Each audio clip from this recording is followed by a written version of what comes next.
est annoncé ce matin le lancement de fabrication en Algérie de respirateurs. C'est une bonne nouvelle? Bah oui, c'est une très très bonne nouvelle. C'est une très bonne nouvelle. Comme moi hier, sur LinkedIn, j'ai partagé un link de jeunes qui ont lancé, de jeunes Algériens, des ingénieurs, qui ont lancé des trucs similaires d'appareils, de dispositifs de protection pour les médecins, etc. C'est une opportunité, comme tu disais tout à l'heure, parce qu'il y a on répond à un besoin. Et ce besoin, il n'est pas ponctuel parce qu'il va être dans le temps. Ça, c'est très bien. Donc, les réparateurs, pour aller dans ton sens, c'est l'UNIE, donc établissement public ex-Sonelec de Belabès, qui a annoncé qu'elle allait le faire. Très bonne expertise dans le temps, etc. Et elle va bénéficier d'une multinationale Medtronic qui a annoncé qu'elle mettait gratuitement à disposition un brevet de production de ces respirateurs.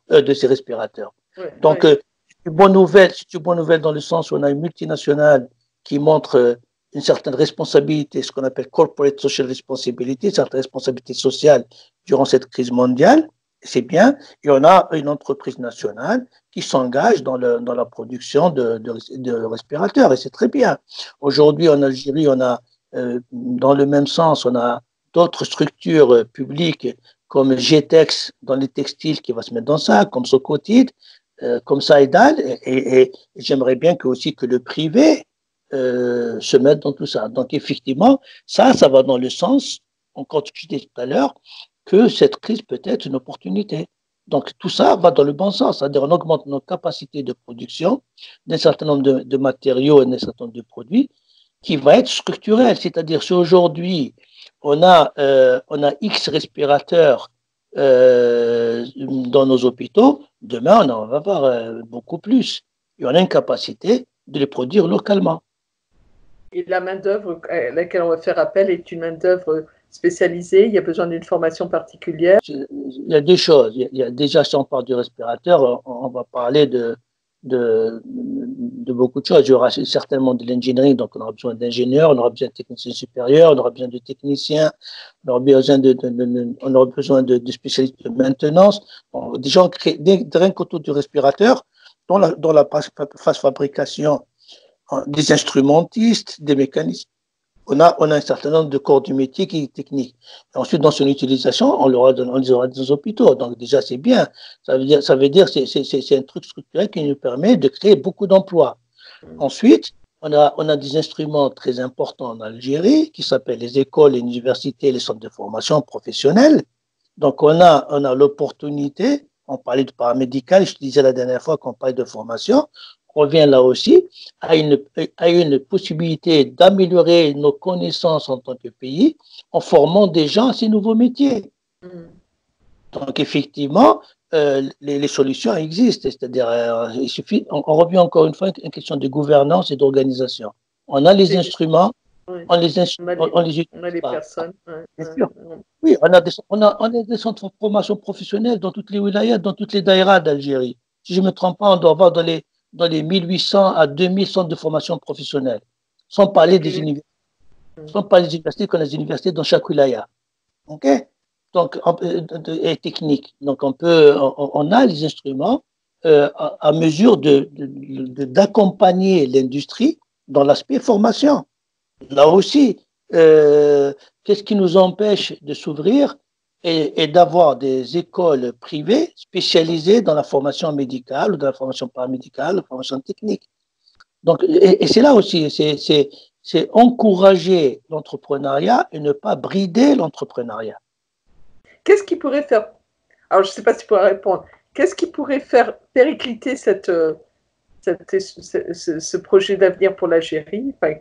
Est-ce qu'il y a une raison que ça ne marche pas? C'est possible dans la mesure qu'on a une culture du monopole, on a une culture de l'effet d'annonce, on a une culture de penser que l'économie est administrée. Okay? Et ça existe depuis 50 ans, ça n'existe pas depuis hier. Donc, quand on parle de Hirak, c'est ça, c'est un changement culturel de gouvernance du pays. Donc aujourd'hui, l'actuel pouvoir a une chance d'être protagoniste de ce changement. Et si ce changement, si ce gouvernement ou ce pouvoir va dans le sens du changement, je pense qu'il aura un suivi. Aujourd'hui, ce que les gens demandent, est-ce qu'on aille faire un pays géré normalement où les gens sont libres d'entreprendre, libres de créer de la richesse. C'est pas l'État qui crée la richesse, hein. C'est l'entrepreneur qui crée la richesse. L'État devrait revenir à sa fonction première et régalienne, qui est celui de régulation, de réglementation, etc. Le véritable enjeu pour l'Algérie. Oui, mais moi je pense que l'intelligence collective serait celle justement d'encourager toutes ces initiatives-là. On a des structures, on a par exemple, qu'est-ce qui empêcherait de faire passer, aujourd'hui on a même fait un ministère des startups, on parle de l'ANSEJ, on parle de la CNAC, on a des structures qui, si elles étaient utilisées, pourraient accompagner la création de beaucoup de ces jeunes entreprises. Qu'est-ce qui empêche les sociétés d'assurance, comme ça se fait partout, d'investir dans des startups et les accompagner dans le financement? Est-ce que ça coûterait à des gens, à des multimilliardaires, je ne veux pas citer de nom pour ne vexer personne, etc., qui seraient justement à accompagner ces jeunes-là dans le financement de leur activité, dans l'organisation de leur activité, etc. On ne doit pas s'attendre, et c'est là justement l'erreur qui se fait en Algérie. Pourquoi attendre à ce que ce soit l'État qui fasse pour nous? Moi, je suis pour, donc l'État se doit de faire fonctionner ce qu'elle a à disposition, mais il n'y a rien qui empêche, comme tu disais tout à l'heure, à ce que des jeunes créent leurs propres entreprises et les fassent fructifier. Qu'est-ce qui les en empêche? Rien. Rien. Si ce n'est peut-être la bureaucratie. On tourne autour et on revient à la problématique. Oui, la seule façon de bloquer des gens comme ça, c'est à travers les autorisations qu'il faut, c'est à travers la certification. Parce que moi, aujourd'hui, alors, je vais te prendre un cas très précis. Aujourd'hui, il y a un net besoin pour qu'il y ait des laboratoires de diagnostic, laboratoires d'analyse, etc. Alors, qu'est-ce qui m'empêcherait à moi ou à un jeune d'aller ouvrir un laboratoire? Un, c'est être certifié. Un, c'est d'avoir un foncier, d'avoir un local, d'avoir accès à un financement, aux sources de financement, d'avoir une certification, une homologation. Alors, en combien de temps je peux avoir ça? Est-ce que je ne les aurais pas? Qu'est-ce qu'il faut pour les avoir? Je crois que là, le chemin de croix commence à ce moment-là. Voilà le rôle de la bureaucratie. Le rôle de la bureaucratie, s'il était positif, serait de faciliter et de faire en sorte que ce processus se fasse le mieux et le plus tôt possible pour le maximum de gens. C'est-à-dire, quiconque veut le faire, qu'il le fasse. Surtout dans un contexte de crise, entre guillemets, comme on le vit actuellement. Oui. Donc aujourd'hui, moi, si je peux avoir 10 000 producteurs de masques, je fais 10 000 producteurs. Ensuite, que celui qui prenne le risque